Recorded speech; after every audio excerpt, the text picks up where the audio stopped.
ഓടുന്ന സമയമുണ്ട് എന്ന് ആര് പറഞ്ഞു കൊടുക്കുക? ഈ ചെന്നായ പറയാം. അന്ന് നീ എന്ത് ചെയ്യും ആര് ചോദിക്കുകയാണ്? ചെന്നായി മനുഷ്യനോട് ചോദിക്കുകയാണ്. ഇപ്പൊ നീ എനിക്ക് അള്ളാഹു തന്ന ഭക്ഷണമായ ആടിനെ നീ തന്നെ തിരിച്ചു വാങ്ങി. പക്ഷെ അത് നോക്കാൻ ആളില്ലാത്തൊരു കാലം ഞാൻ ഉണ്ടാവുള്ളൂ. ആടുകളൊപ്പം മനുഷ്യന്മാരൊന്നും നോക്കൂല. കാരണം തടി രസലാമത്താക്കാൻ വേണ്ടി നോക്കിയ സമയമാണ്. അള്ളാഹു നമ്മളെ രക്ഷപ്പെടുത്തി തീരുമാനാവട്ടെ. ഇത് കേട്ടപ്പോ ഈ ജൂതനായ മനുഷ്യന് വലിയ അത്ഭുതം. മനുഷ്യഭാഷയിൽ സംസാരിക്കുന്ന ഉൾഫ് ചെന്നായ അയാൾ അത്ഭുതപ്പെട്ടു.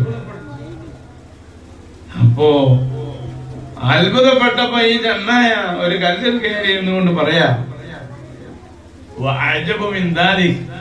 ഇതിനെക്കാട്ടി അത്ഭുതമുള്ള കാര്യം നിങ്ങളെ നാട്ടിൽ വേറുണ്ട്. നിങ്ങൾ കേട്ടോ? ആ രണ്ട് കുട്ടികൾ മുന്നിലേക്ക് കയറിയിരിക്കുക.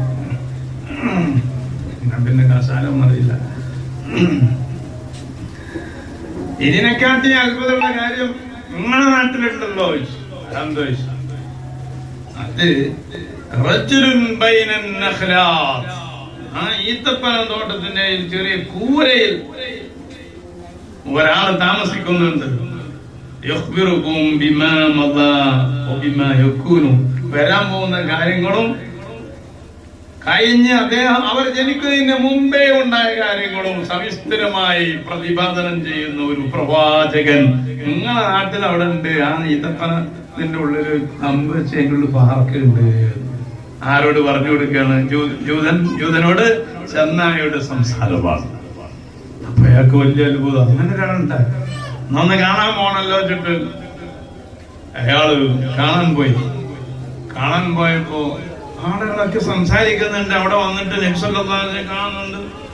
കെലിമയെല്ലുന്നവരുണ്ട്, ഉപദേശം നേടുന്നവരുണ്ട്, പ്രശ്നം പരിഹരിക്കാൻ വരുന്നവരുണ്ട്, മന്ത്രിച്ചുതാൻ വരുന്നവരുണ്ട്, രോഗമായിട്ട് അതിന്റെ പ്രതിവിധി അന്വേഷിക്കുന്നവരുണ്ട്, പലവരുണ്ട്. ഇയാളിങ്ങനെ ഒഴിഞ്ഞു നിന്നെല്ലാം കണ്ടിട്ട് അവസാനം നബി സല്ലല്ലാഹു അലൈഹി വസല്ലമയുടെ തിരുസാന്നിധ്യത്തിൽ ഒന്ന് അശ്ഹദു അല്ലാ ഇലാഹ ഇല്ലല്ലാഹ് വഅശ്ഹദു അന്ന മുഹമ്മദുർ റസൂലുള്ളാഹ് സത്യസാക്ഷ്യം വഹിച്ചു ഇസ്ലാമായി. ആരാണ് ഇപ്പൊ ഇതിന്റെ റീസൺ കാരണമായി? ചെന്നായി.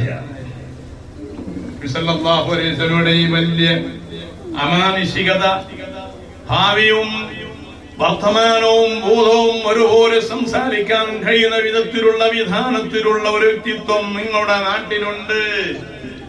ആ ഈത്തപ്പന തോട്ടത്തിന്റെ പാർശ്വഭാഗത്ത് ഒരു കുടിൽ കെട്ടിയും കൊണ്ട് ലോകത്തെ മുഴുവൻ നിയന്ത്രിക്കാൻ